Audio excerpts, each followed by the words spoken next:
It's A super வார் அப்படின்னு தெரிவிக்க விட்டுருக்காங்க சன் பிக்சர். வாங்க வீடியோக்குள்ள போலாம். வீடியோக்குள்ள போக முடியாது நம்ம சேனலை சப்ஸ்கிரைப் பண்ணலாம், உடனடியாக சப்ஸ்கிரைப் பண்ணீங்க, நன்றி. சூப்பர் ஸ்டார் அதிரடி ஆக்ஷன்ல கூலி படம் நடிச்சிட்டு இருக்காங்க. இந்த படத்தை சன் பிக்சர் தயாரிக்கிறாங்க, லோகேஷ் கனகராஜ் இயக்குறாங்க, அனிருத் அவர்கள் இசையமைக்கிறாங்க. எல்லாருக்கும் தெரியும். சூப்பர் ஸ்டார் ரஜினிகாந்த் கூட நடிக்கணும்னு சொன்ன உடனே நான் நீனு போட்டி போட்டுட்டு இருக்காங்க. ஏன்னா எல்லாருக்கும், எல்லா பிரபல நடிகர்களுக்கும் சூப்பர் ஸ்டார் ரஜினிகாந்த் கூட நடிக்கணும் அப்படின்ற ஆசை இருக்கு. நமக்கே ஆசை இருக்கு, தலைவர் கூட ஒரு போட்டோ எடுத்துக்கணும் அப்படின்னு. அதுபோல எல்லா பிரபலங்களுக்கும் அந்த ஆசை இருக்கு. இந்த நிலையில சூப்பர் ஸ்டார் ரஜினிகாந்த் கூட கூலி படத்துல நாகார்ஜுனா, சத்யராஜ் அவர்கள், உபேந்திரா, அமீர்கான், ஸ்ருதிஹாசன், பூஜா ஹெக்டே, இது போல பல நட்சத்திரங்கள் மின்றாங்க அப்படின்ற தகவல் வந்தவன் இருக்கு. இந்த நிலையில இந்த படம் வார்ப்பு, அதாவது ஷூட்டிங் முடிஞ்சிடுச்சுப்பா அப்படின்னு அதிரடியா தெரிவிக்க விட்டுருக்காங்க ஒரு வீடியோ கிளிப்ஸ். அதுல லோகேஷ் கனகராஜ் ரெடி ஸ்டார்ட் அப்படின்னு சவுண்டை ஏத்து அப்படின்னு சொன்னதும் சும்மா தெரிக்க விட்டுறாரு தலைவர். தலைவர் அப்படியே இறங்கி நடந்து வந்து சிங்கத்தை அப்படி காட்டி க்ளோஸ் அப்பா செம மாசா கொண்டு போறாங்க. அதுக்கப்புறம் முடிச்சிடலாமா அப்படின்னு லாஸ்ட்ல அதுவும் மரண மாசா இருக்கு.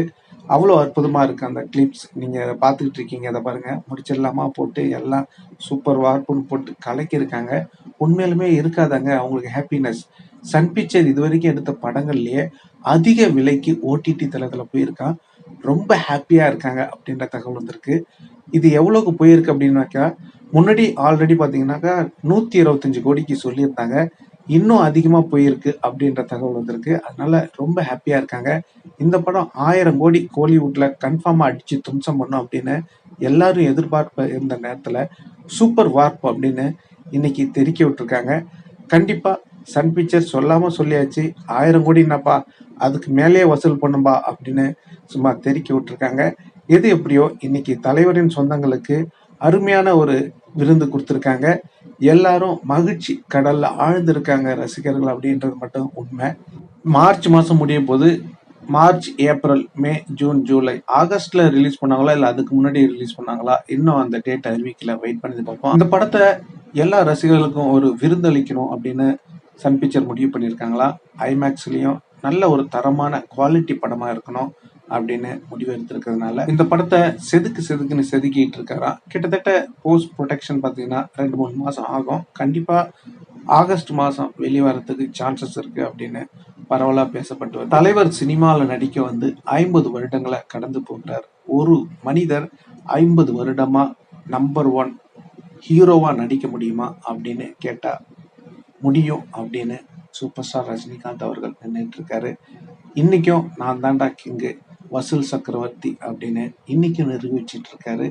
இதுக்கு உதாரணம் ஜெயிலர் படம், இதுக்கப்புறம் கூலி படம் அதே மிஞ்சும், அதுக்கப்புறம் ஜெயிலர் 2 இதையே மிஞ்சும், அதுக்கப்புறம் கார்த்திக் சுப்ராஜ், சூப்பர் ஸ்டார் ரஜினிகாந்த் இணைந்து 2 பேரும் மிரட்ட போறாங்க. இந்த 2த்தையும் அவரு மிஞ்சுவார் அப்படின்னு எதிர்பார்க்கப்படுது. ஏன்னா இது வரலாறு. தலைவருடைய படத்தை தலைவர் தான் மிஞ்சுவார், வேற எவனாலையும் தொடக்கூட முடியாது அப்படின்றது தமிழ் சினிமா வரலாற்றுல எழுதப்படாத உண்மை. சூப்பர் ஸ்டார் ரஜினிகாந்த் அவர்களுக்கு வயசாயிடுச்சு அப்படின்னு சொல்ற அத்தனை பேருக்கும் செருப்ப சாணியில முக்கி அடிச்சிருக்காரு சத்யராஜ் அவர்கள். இப்போ அந்த தகவல் ஏதோ இணைச்சிருக்க பாருங்க. அதுல என்ன சொல்லியிருக்காருன்னா, நான் எப்போ மிஸ்டர் பாரத்ல பார்த்தனோ அதே மாதிரி இப்போ வரைக்கும் பாத்தீங்கன்னாக்கா அவருடைய அந்த ஸ்பீடு குறையவே இல்லை அப்படின்னு சொல்லியிருக்காரு. அது மட்டும் இல்லைங்க, சூப்பர் ஸ்டார் ரஜினிகாந்த் அவரு சினிமாவில் மட்டும் ஸ்க்ரீன்ல, அதாவது ஆன் ஸ்கிரீன்ல மட்டும் ஸ்டைலா இல்லைங்க, ஒரு மனிதர் ஆஃப் ஸ்கிரீன்ல, அதாவது வாழ்க்கையிலையும் நிஜத்திலையும் ஸ்டைலா இருக்க முடியுமா அப்படின்னு பெரிய கேள்விக்குறி தாங்க. ஆனா அதுலயும் பாத்தீங்கன்னா நிஜத்திலையும் அவர் ஸ்டைலாவே இருக்காரு. இப்போ வரைக்கும் பாத்தீங்கன்னா ஒரு மனிதர் ஸ்டைலாவே வாழ முடியும்னா அது சூப்பர் ஸ்டார் ரஜினிகாந்த் அவர்கள் தான் அப்படின்னு சும்மா தெரிக்க விட்டுருக்காரு. ஒண்ணு மட்டும் நிச்சயங்க, தலைவரை தப்பா பேசுறவங்க தலைவர் காலில் விழுந்தே ஆகணும். ஏன்னா இது கர்மா. இப்போ கூட அதுக்கு எடுத்துக்காட்டு விஜய் அண்ணா சொல்லலாம். அவரு மேடையில ரவுண்ட் அடிச்சு காட்டினார்ல, இன்னைக்கு ஓட்டு பிச்சைக்காக தலைவர் முகத்துல முழிக்கிறதுக்கு கூச்சப்பட்டு இருக்காரு. இதாங்க தலைவர். இன்னைக்கு அவரு அரசியல் இல்லாம இருக்கலாம், இன்னைக்கு அவரு முதலமைச்சர் இல்லாம இருக்கலாம், இன்னைக்கு அவரு பிரதமர் இல்லாம இருக்கலாம், ஆனா எல்லாருக்குமான பொதுவானவரா அவர் இருக்காரு. அதை நீங்க புரிஞ்சுக்கணும். அதெல்லாம் இருந்த எவ்வளோ பவர் இருக்குமோ அவ்வளோ powerful man super star Rajinikanth அப்படின்றத நீங்க புரிஞ்சுக்கணும். இதுக்கு உதாரணம், இன்னைக்கு ஒரே ஒரு ஃபோன் கால், எந்த ஸ்டேட் சீஃப் மினிஸ்டரா இருந்தாலும் தலைவர் ஒரு ஃபோன் கால் பண்ணா போதும், சொல்லுங்க ஐயா அப்படின்னு உடனே பதில் அளிப்பாங்க. அதே இந்த தற்கொலை காக்காக்கள்லாம் போயிட்டு ஃபோன் பண்ண சொல்லு, அதுவா சரி அப்புறம் பாத்துக்கலாம் அப்படின்னு சொல்லுவாங்க.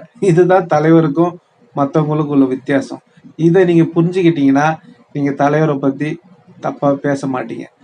ஏன், இந்தியன் பிரதமரை கூட கிடையாது, மலேசியா பிரதமரா இருக்கட்டும், சிங்கப்பூர் பிரதமரா இருக்கட்டும், ஜப்பான் பிரதமரா இருக்கட்டும், யாருக்கா இருந்தாலும் போன் பண்ணா போதும், ஒரு நிமிஷத்துல உடனே பதில் அளிப்பாங்க. இதான் சூப்பர் ஸ்டார் ரஜினிகாந்த். தலைவர் உலகம் முழுவதும் சிம்மாசனம் போட்டு உக்காந்துட்டு இருக்காரு. நீங்க கடல்ல ஒரு சின்ன கல்லை தூக்கி போட்டுட்டு, ஆஹா நாங்க தலைவரை பத்தி அப்படி பேசிட்டோம் இப்படி பேசிட்டோம், நீங்க என்னதான் பேசினாலும் அந்த சின்ன கல்லு போலதான், கடலுக்கு ஒண்ணும் ஆகாது. தலைவரின் புகழ் கடல் போன்றது, அவ்வளவுதான். எந்த கொம்பனாலையும் அவருடைய புகழை களங்கப்படுத்த முடியாது. ஏன்னா அவர் யார் எப்படி என்பது உலக மக்களுக்கு அனைவருக்கும் தெரிஞ்ச ஒன்று. தலைவர் எப்பொழுதும் மக்களுக்கு நன்மையே செய்யக்கூடியவர், நன்மையே நினைக்கக்கூடியவர், எப்போதும் உண்மையை மட்டும் பேசக்கூடிய ஒரே மனிதர் சூப்பர் ஸ்டார் ரஜினிகாந்த் அவர்கள். அவருடைய ரசிகன் என்று சொல்வதில் நாங்கள் கர்வம் கொள்கிறோம். நன்றி, வணக்கம், ஜெய் ஹிந்த்.